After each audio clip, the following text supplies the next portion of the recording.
உலக காதலர் தினத்தை முன்னிட்டு ஒசூரில் 1 கோடி ரோஜா மலர்களை ஏற்றுமதி செய்வதற்கான பணிகள் முழுவீச்சில் நடைபெற்று வருகின்றன. உலக காதலர் தினம் ஆண்டுதோறும் பிப்ரவரி 14ஆம் தேதி கொண்டாடப்பட்டு வருகின்றது.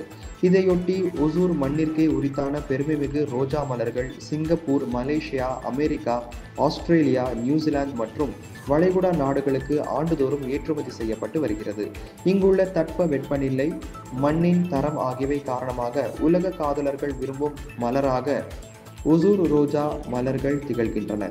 நடப்பாண்டில் thick red, happy hour, queen yellow, sweet white போன்ற பல்வேறு ரோஜா மலர்கள் விற்பனைக்கு அனுப்பப்பட உள்ளன.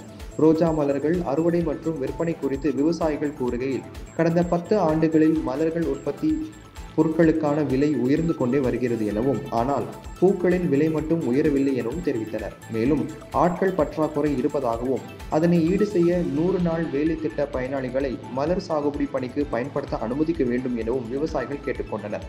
நடப்பாண்டில் அதிக பனிப்பொழிவு காரணமாக மலர் உற்பத்தி குறைந்தாலும் காதலர்களின் மனம் கவரும் வகையில் ஒசூர் ரோஜா மலர்கள் விற்பனையில் முதலிடத்தை பெறும் என்று எதிர்பார்க்கப்படுவதாகவும் விவசாயிகள் தெரிவித்தனர். போன வருஷம் பார்த்தீங்கன்னா ரோஸ் ரேட்லாம் கம்மியாக இருந்தது. ஒரு 250 ரூபா 300 ரூபா தாய்மா இருந்தது. இந்த வருஷம் பார்த்தீங்கன்னா 380 ரூபா 400 ரூபா அந்த ரேட் ஆகிடுச்சு. போன வருஷம் பார்த்தீங்கன்னா நல்ல வளர்ச்சி நிறைய இருந்தது. இந்த வாட்டி பனி ஓவர் பனினால பார்த்தீங்கன்னா டவுனி நோய் வந்து ஒரு 70% வர வேண்டிய 100% வர வேண்டிய இடத்துல இப்போ 40 to 50% வரதுனால ரேட் அதிகமாகிடுச்சு.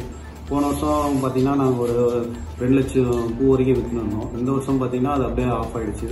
காரணம் வந்து ப்ரைஸ் அதிகமானதுனால. நேற்று 1 லட்சம் பூ அமைச்சிருக்கோம். இப்போ நாளைக்கு ஒரு ரேட் இருக்குது. நாளைக்கு எவ்வளோ போகுதுன்னு தெரியல. ரேட்டு மட்டும் கம்மியாக இருந்தால் இந்த வருஷமும் நாங்கள் 2 லட்சம் பூ 3 லட்சம் பூ சேல்ஸ் பண்ணியிருக்கோம். வருஷம் வந்து பார்த்திங்கன்னா மூர்த்த நாள், வேலண்டைன்ஸ் டே, குட் ஃப்ரைடே, மதர்ஸ் டே இதுக்கெல்லாமே இந்தியாவில் வந்து அதிக வரவேற்பு இருக்குது அந்த மலர்களுக்கு. குறிப்பாக பார்த்திங்கனாலே வேலண்டைன்ஸ் டேனாலே ரொம்ப நல்லா வரவேற்பு இருக்கும். இந்த வருஷம் என்ன ஆச்சுன்னா, லாஸ்ட் வருஷம் வந்து அக்டோபர், நவம்பர், டிசம்பரில் வந்து கிளைமேட் சேஞ்சஸ் ரொம்ப அதிகமாக இருந்ததுனால டவுனி நோய்ன்றது ஒன்று தாக்குனது. அதனால் கெமிக்கல்ஸ் காஸ்ட் வந்து அதிகமாக பயன்படுத்தியிருந்தால் விவசாயிகளுக்கு வந்து லாபத்தை ஈட்டு கொடுத்துருக்கோம். அந்த கெமிக்கல் காஸ்ட் ஏன் பயன்படுத்தலைன்னா, காஸ்ட் வந்து ரொம்ப அதிகமாகிடுச்சு. கடந்த 7-8 வருஷத்துக்கு முன்னாடி என்ன காஸ்ட் இருந்துச்சோ, 4-5 வருஷத்துக்கு முன்னாடி என்ன காஸ்ட் இருந்துச்சோ அதெல்லாம் இல்லாமல் இப்போ வந்து ரொம்ப அதிகமாக காஸ்ட் ஆகிடுச்சு. இப்போ பார்த்தீங்கன்னா 7-8 வருஷத்துக்கு முன்னாடி என்ன மலர் விற்பனை ஆகிட்டு இருந்ததோ அதே விற்பனை தான் இன்றைக்கும் ஆகிட்டு இருக்கு. இன்றைக்கி ப்ரொடக்ஷன் காஸ்ட் எவ்வளோ இருக்கோ சேல்ஸோட காஸ்ட்டு அவ்வளோதான் இருக்குது.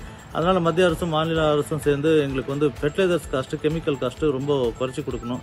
அந்த 100 நாள் வேலைவாய்ப்பு திட்டத்தில் இருக்க லேபர்ஸை வந்து எங்களுக்கு விவசாயத்துக்கு வந்து கொடுக்கணும். இது கொடுத்துக்கிறதுனால நாங்களும் ஒரு 300 ரூபா கொடுக்குறோம், அரசாங்கம் 300 ரூபா கொடுக்குது. விவசாயிகளுக்கு வந்து இது ரொம்ப ஹெல்ப்ஃபுல்லாக இருக்கும்.